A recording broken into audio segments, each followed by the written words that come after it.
Hey Vijeth, it's great to see you again. And then we are doing this Hi, podcast live, Raunak. this Yes, educational yes. session again. How are you We are doing here today? again. I'm doing good. It's morning here. How are you doing? I'm doing good. It's not morning. It's like evening, like 11:30. But like again, Yeah. we are packed with energy, and we have a lot of questions for you so that we can understand like what's happening in the industry with the transition, with the the immense transition that you have been showcasing on your LinkedIn. So yes, we would like to educate our audience regarding the same, and let's see what you have got, right? Sure. Let's go. All right. So, Vijay, like just like before we get ahead, what is like happening with these transition? Like I see, like you have been able to succeed with 10 plus people. Like we have been seeing a lot of people getting this transition from B to C to B. How exactly are they different from the ones who are in the crowd? And like, what different is the strategy, or what's the secret sauce? Okay. Just to keep it honest, it's all their hustle because what I feel is when you are ready to learn, the mentor appears, right? Absolutely. So unless and until you are not seeking for it, you will never see a mentor. So these folks were the ones who were having that grit and determination from inside, and then somehow we connected, and then we went through a structured learning step by step, right? I was there monitoring and checking on them, seeing if they're going in the right direction or not, and whenever they required some kind of a nudge or some kind of tuning, I was there to guide them. And I would still say, that's all I did. I tell them as well, see, it's only 20% me, it's 80% you who's doing all this. Because learning, as you know, YouTube has immense amount of information today. Okay. You Yeah, need we have. not, Yeah. free of cost, right? Free of cost. So much of information, so many amazing creators out there. But the problem is, you're just randomly browsing those videos, going through it, and you don't know how to apply those, right? Or learn from them and talk about it, right? Or even practice after watching those videos. So now Exactly. It's not these structured. folks, yeah, it is never structured. I see one video on cold calling today, tomorrow I see one video on market research, and I'm consuming a lot of information.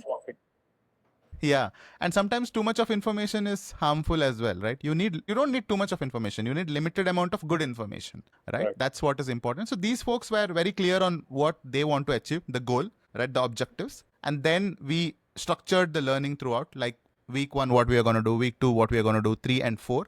By the 4th week, they were ready with all the skill sets, tool sets, a resume, knowing how to approach people out on LinkedIn and ask for interviews. They knew everything. But again, where they stood out was they faced so many rejections, but they kept on doing it because it's very difficult for people from B2C to be noticed in the B2B industry, right? So everyone, it's a hard fact that B2C attracts B2C kind of jobs and SaaS attracts SaaS kind of jobs. Yeah. But again, these folks had to be visible in front of this B2B hiring managers. And they should be like, okay, hey, okay, I'll give you a chance for interview at least. Let's see what skills you have got. So they didn't give up. Like I have had mentees who gave like 20 plus interviews, okay, in a month span. In a month span, that is like 4 interviews a week, right? Imagine the level of preparation they would have done, the amount of time that goes, and they had a full-time job to maintain. So they had to maintain a job plus prepare for interviews. So I would give all the credits to these mentees for the grit and determination they carried. But again, yes, what they did differently, the hustle was real. Learning, I wouldn't take the credits. Okay, I did some guidance. I gave some guidance and was there available for them to say what is right, what is wrong. But they were, like crazy. They went crazy. That is the reason I think even in the last 3 months, right, 60% of the mentees of this program, they got 2 plus offers. Nobody landed just one. They got 2 plus offers. And there were a couple of candidates who even got 3 and 4 offers, Wow, right, that's with some 80% hike as well, 80%. right? And the best part, nobody got a cut on their salary, right? That's also important. Many people have this question, should I take a cut on the salary? They didn't, right? Yeah, I mean, that hustle is what, made them different. That's what I would like to say. I mean, like it's so encouraging. Like you have been stood there them for just like not only cracking the interviews, like you gave them a structured path. You narrowed things down for them. Like there are so much like if one is starting with this, like they might get lost, right? With the transition, they might get lost. But like you narrowed it like a laser sharp focus that pivoted their transition from B to C to B to B to be precise. Awesome. So, like, addressing the elephant in the room, like, what exactly is the biggest roadblock for these people, like, out there in the market, like, from the transition we just talked about? We know, like, mentorship is one thing, consistency and persistence is one thing, right? That is actually hampering them to not be persistent, not consistent with their efforts that they're not able to give in, like with the full-time jobs and 10 different things that they're having on their plate, right? But like, what is the biggest roadblock that people are having during this transition, like during this individual transition that they have? The major roadblock, I would say, is learning the language of SaaS. Okay. Like, for example, we both are communicating in English. We are comfortable in communicating. You understand what I say, I understand what you say. Same way, every industry has a different language. The manufacturing industry deals with a different language. The edtech industry has a different language, or even B2C sales as a whole has a different language. Same way, SaaS or B2B has a different language, right? Okay. That's the biggest roadblock. Many people go and learn what is cold calling, how they practice cold calls, they learn cold emailing, but they forget that, the hiring managers are expecting a different kind of language from you when you present all this. You can do a PhD in cold calling and cold emailing, but if you don't know how to present it when you are in interview using those language which a hiring manager would like, then you're gone, right? You might do a very good mock call, but because your language is not so crisp and sharp, which is expected by that, hiring manager, then you lose some points over there. And this is something I have heard commonly as well. All these people who, they connect with me for a strategy call, right? I do it for free, right? So when they connect and I ask them and they say, hey, I have given some 8 interviews, 5 interviews. And I'm like, okay, what went wrong? You got interviews, right? Then they were like, I don't know. I told everything. But when we dissected the situation, I figured out that they used kind of a B2C language, and somewhere the hiring manager was like not comfortable. It would take a lot of time to train you and all of that. So this is something we identified. That's the biggest thing. I'll tell one more thing as well, added to this. Apart from learning the language, you should know what and how much is required to present in interview. You might know this much, right? And all that much is not something which has to be spoken in the interview. So doing a very good research about who's the interviewer, and speaking only that much what might be relevant to him or her questions, right? That is very important. And people fail there as well, right? They go in the interview and they talk some random things, they beat around the bush. Nobody likes that. See, you're dealing with B2B clients if you get that role. So B2B clients don't expect you to beat around the bush and give me like 15-line answers for a simple question I ask. You deliver impactful couple of lines, answers, that's it. And this is what a hiring manager is looking forward as well, right? I don't want a paragraph of answer. You give me 2 lines, but impactful 2 lines, okay? Simple question like, why do you want to join this company? Very simple question. There is no rocket science. No rocket science here. People mess it up. Right. These are the small things which has to be focused on. Many people, I don't know, many people have this myth in mind, like, it's a very big thing. I have to prepare like this, prepare like nothing. It's a very simple role. If you are applying for an SDR role, it's an entry-level sales job in B2B, simple. Like a sales associate in B2C, right? So it's not rocket science. We want to understand something. You precisely focused on the SaaS language, right? So what do you really mean by SaaS language? Like, is it the jargons that they have to put in? Is it like some sort of behavior that they have to showcase? I understand that crispness is like the key over here, but like what, like, let's say if you were one of the recruiting managers, right? Like, let's say you had me across your table, right?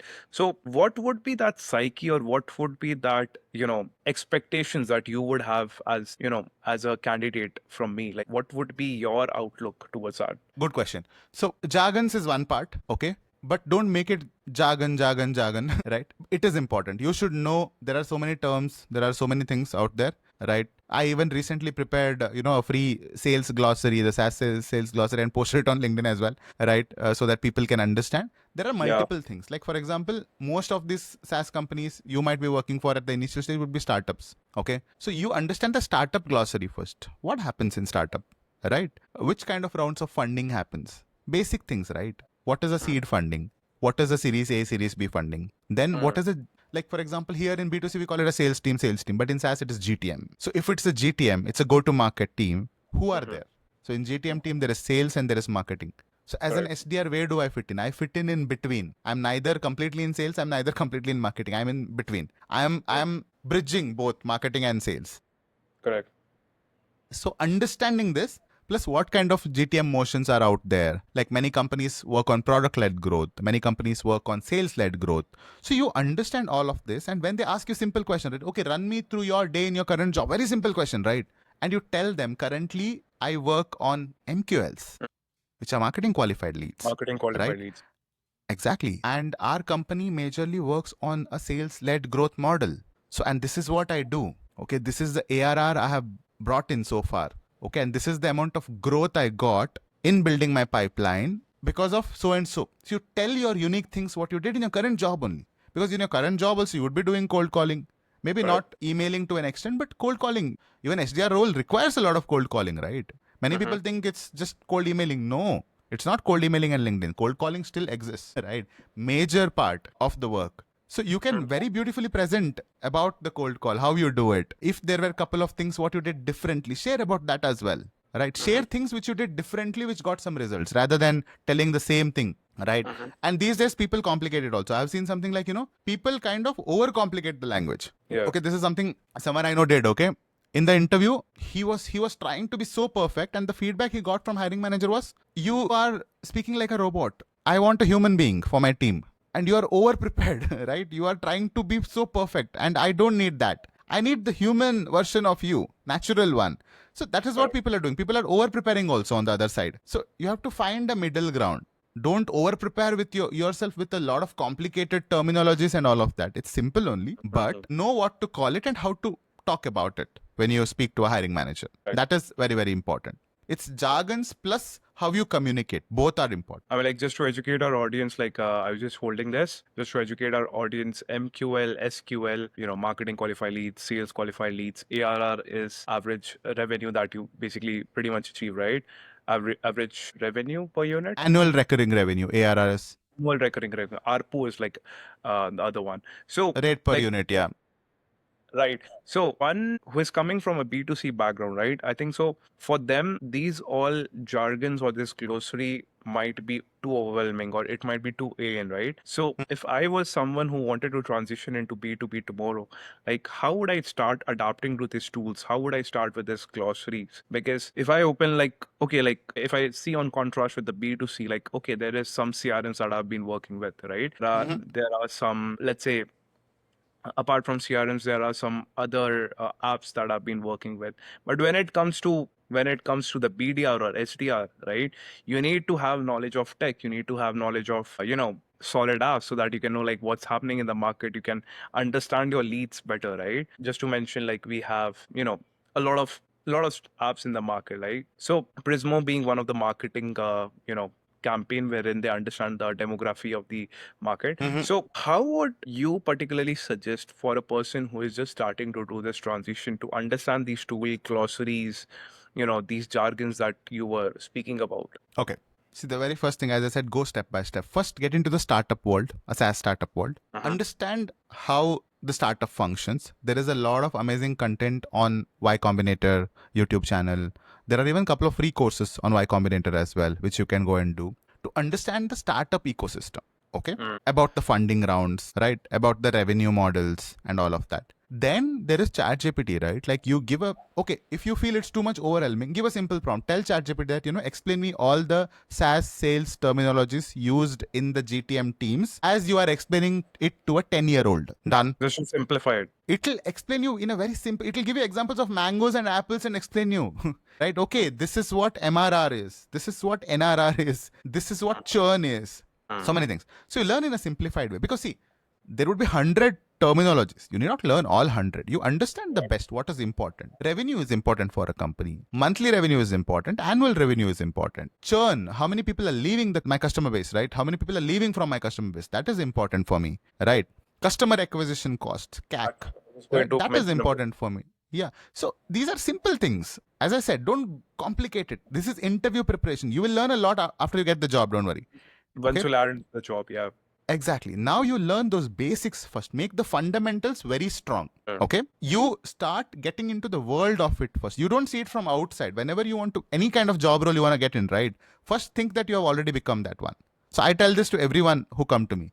Think that from today you are an SDR. What would you do if you were an SDR? First, what should I do? I'm in a company now. What should I do? First, I should understand the terms. I don't even understand what terms. So let me go and learn that terms. Second, what would I do? I would understand the product. So go and study. There are a lot of other products out there. So a lot of SaaS products. Know the major products. Okay. At least build a use case for yourself. I'll study Calendly as a tool. What it does, how they do things. I'll study Slack as a tool. I'll study Salesloft as a tool. like Right. this. Okay. Now, tools. Now, let's come to the tools part. Okay.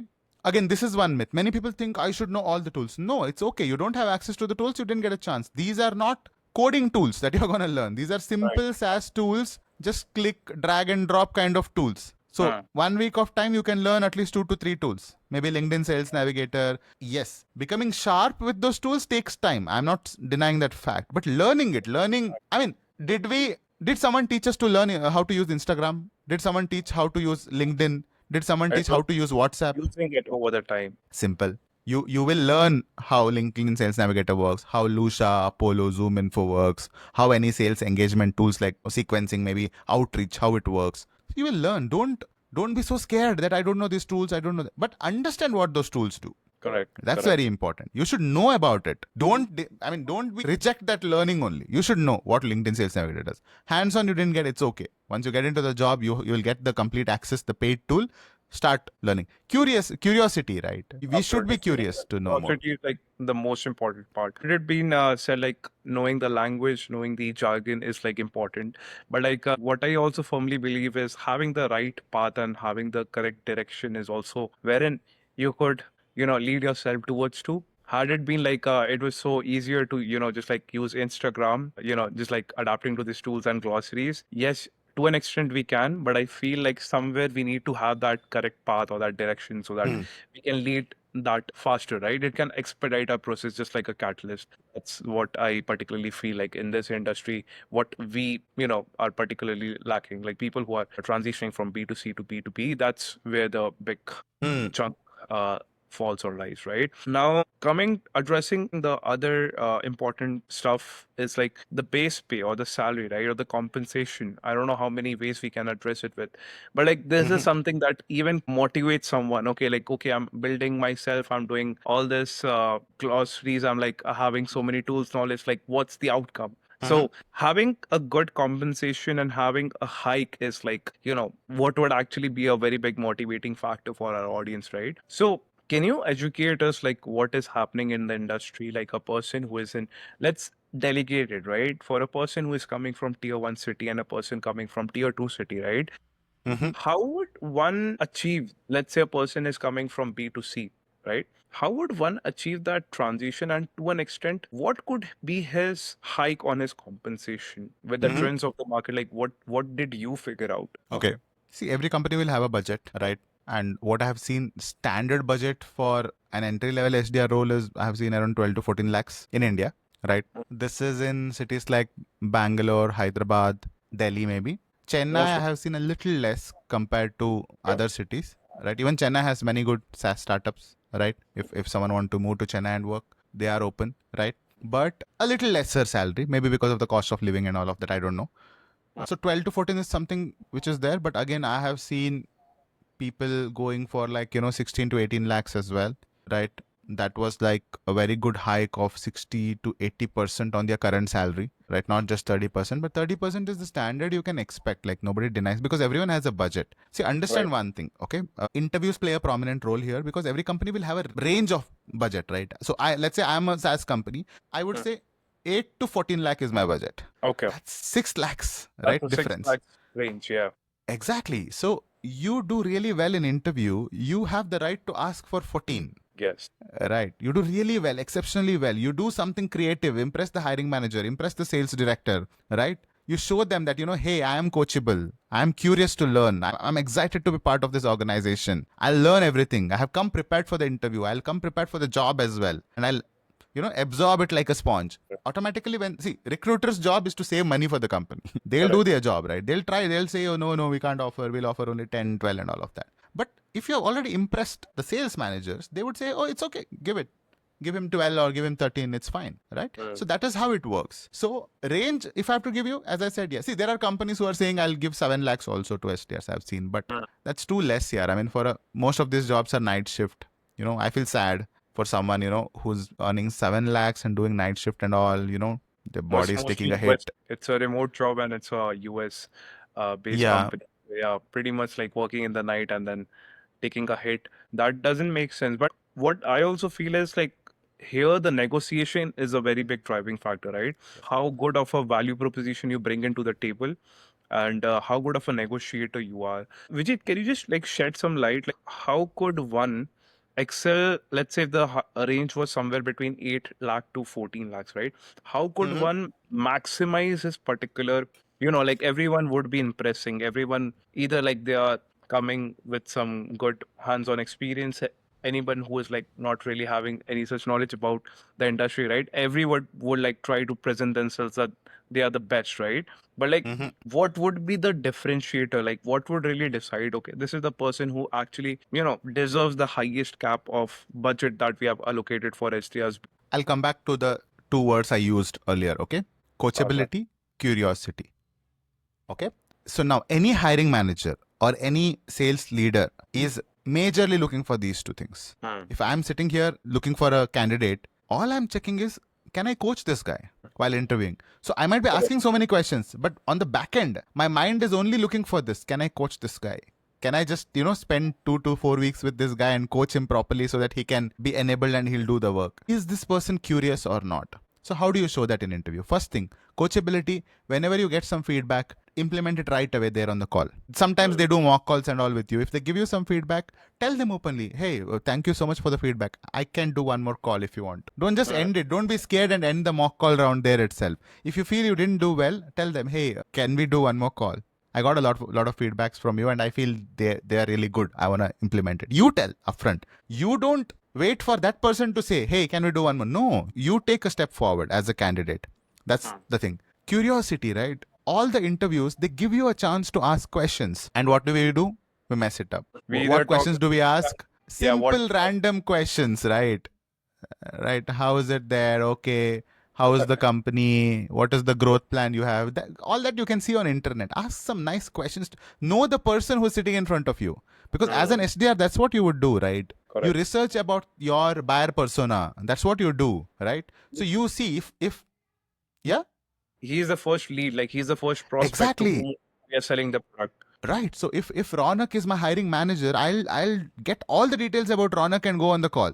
And then I'll ask, Correct. hey Raunak, I see that you are part of a mountaineering club, right? Now how is that is that helping you in being more active as well? How often do you go? Then Raunak understands, oh, this guy has done a research. He knows his game, right? Then Yeah. questions like, treat your interviews like a sales call. Treat it like a sales call. How does a sales call run? Yes, obviously they have a lot of questions they ask you. Then you also get a chance. Ask some good, impactful questions. Right. End it with questions like, what hesitations do you have in me working with you? That's another way of asking feedback, right? Yeah. That is how you would run a sales call, right? Like I would say to my prospect as well, do you have any hesitations in going ahead? Do you think there will be any roadblocks? So ask the question, do you have any roadblocks in hiring me for your team? So that if in case I have to prepare better for the next round, I'll implement those. So this will show that you're coachable and curious, right? I think so. Like a lot of people fail here. They just like try to pursue, right? They just try to convince until a point like the other person is trying to, you know, get the frequency that they are expecting. Yeah. Like you have addressed the biggest problem here. Like, you know, like the challenges, like the roadblocks, asking them upfront so that at least if we can pursue that or solve that, that would actually show in like, okay, you are curious to know about the company. Okay, you are a guy you know, who is willing to know stuff and build stuff, right? Hyper Yeah. personalization. I feel like hyper personalization is mostly missing. Okay, whoever comes in, they interviews me, I sell the product, and that's pretty much it. I think so. You have Yeah. addressed that mountain climbing example in the way wherein like how an SDR calls should go, like, right? How should they be positioning themselves towards the interviewer? Like, hey, we know you. We pretty much know you like a friend, Yeah. like, or someone who has been like living two streets down the lane. So hyper personalization is something what I feel is missing right now, right? Right. So okay, so there's a quick question that just striked in my mind. Do you really think hyper personalization, connecting them with the social, you know, whatever they are doing, like let's say they are nature lover, they are mountaineers, they are, you know, trying to do some NGO stuff, right? Anything like over the internet, right? Or they are dog lover, cat lovers, whatever it is. Do you really think this can be brought into the interview? Will that not be cheesy? Like, okay, we are trying to pursue them, or would that really leave an impact or a mark on the other person sitting on the table? Use it as an icebreaker or for a lighter conversation. Don't try to, talk more about it. Now, let's say, for example, I see that, my interviewer is a dog lover. I should not be talking too much about it, right? A little, right? So, like for example, I remember one of the interviews I gave. The director was from the same area in Bangalore as I am. I found this out.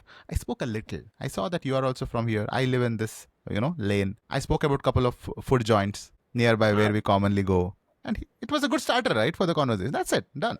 So this also shows that okay, this guy did his research, right? I mean, he has skimmed. At least he has tried to know about me before coming and sitting in front of me. And don't give it like, oh, so nice, your house is in this area. Don't try to butter that person. Right. A little bit, I would say. So I think so like that even tries to lower the guard, right? The other person is like pretty much rigid that okay, this person is going to just Yeah, like convince me or pursue me. That lowers the guard. That makes them jolly or like somewhat exactly. personalized, and then the interviews tend to flow like in a more smoother and Yeah, easier manner, what I would say, right? absolutely. Okay. So we are pretty much towards the end of this podcast, Vijit. But like, here's the thing. Like everyone has this aspiration towards moving up, right? Everyone is looking towards achieving, something great, like just as a Mm-hmm. milestone. Like it has become a milestone in India, right? Like a lot of people see B2B as a very big gimmick, and they have so much FOMO created around that, right? Any quick suggestion for someone who is looking to get like a structured path, right? If someone, okay, let's say if someone is looking to get a tailored mentorship or a structured path, right? How would you address that person to start with? Is that just like just go ahead? You mentioned a lot of valuable stuff that is available over the internet, right? Mm-hmm. Is it just like we should just browse the internet, keep surfing, keep knowing, keep getting? Is that one aspect to it? Is that how should we get started? Is that a beginner start? Or is it that, okay, we have done some research, then we should take a structured part towards getting that discipline, getting that mentorship? Or one can just like start off as a beginner? So at what level would you, suggest someone to take your or any structured mentorship? Okay, see, I would say having a mentor really helps in saving a lot of time because you are running in the right direction most of the time. If you have someone who can say that's right direction, that's wrong direction. Right. Like remember the days we learned car driving, right? There was someone, maybe a friend or a brother, sister, or even a driving instructor, depending on how we approach it. But there was someone sitting beside us and telling us, right, hey, okay, this is the clutch, this is the accelerator, okay? Honk when you are at the junction, right? Watch all the direction and then take a right. So all of these kind of information came from someone who had already done it, right? Now it doesn't mean that I can't learn driving alone. I can. It might take a little more time to figure out things. So I would say don't do bigger courses and all of that. I see people. I see people think that they should do an MBA to become an SDR. Okay, MBA in sales. That's the FOMO. FOMO, right? So not required. It is an entry level sales job. It requires you to be good with cold calling, cold emailing, market research, right? That's it. The connect and your curiosity to discover more about your customers' problems. These are, where is complication in this? It's very simple. You learn, you do it again and again and learn. I know maybe today you don't know. Today you don't know how to do a market research. Okay. But as you do it again and again, you will learn. Having mentor would help you to reduce this time, right? Okay. You would know what is my step 1, step 2, step 3, step 4, step 5. That's it. Let's say there are 5 steps. Mentor would say, do step 1 and come to me. So you know, okay, I have to finish this and go back. It's like having a coach in the sports, right? Mentor will not do your job. Mentor will not spoon feed you. Courses might spoon feed you. Okay, courses might give you so much of information. I'm not saying courses are bad, but I recently was talking to one of the director from a SaaS company. He mentioned that, do courses when you already have a job. Don't do courses just to get a job. Right. And I felt, wow, that's an amazing way of approaching upskilling courses, right? But unfortunately, what is happening? Everyone wants to join a course because they want a job. And you are desperate to get a job and you mess it up. You're not focusing on the learning part. They just want to absorb everything and anything that's Exactly. under the sun, and then they're not really confident towards achieving that interview. They like fail in the round 1, round 2, just because they're trying to cover everything under the Yeah. sun. Yeah. And see, mentor will not do the job for you, but mentor is with you. So if mentor knows that you're going to fall down, mentor will support you. If Correct. mentor sees that you're going in wrong direction, mentor will tell you. Because if I have to give a visual thing for that, right? I also mentor is a giraffe. You might be a cheetah or a lion. You might be the fastest one, but mentor is a giraffe. Giraffe can see long, right? So mentor will be watching. And even if you are a cheetah and you're running in a wrong direction, what's the point? Someone has to tell you, right? So the giraffe will tell you, hey, that's a wrong direction, cheetah. Come in this one, right? So that is what you need.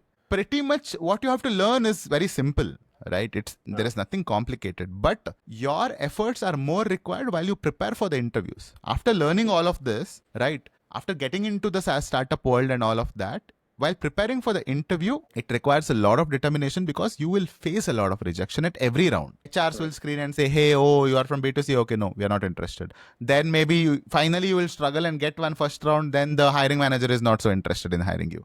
Then let's say you finally cleared that also and went to the second round. Then maybe the director is not so interested in hiring you. So this keeps on happening. So one thing you can do is learn. I mean, if you don't have a mentor, it's fine. But try to help yourself that, wherever I go, whichever interview I attend, I'll go prepared. I prepare.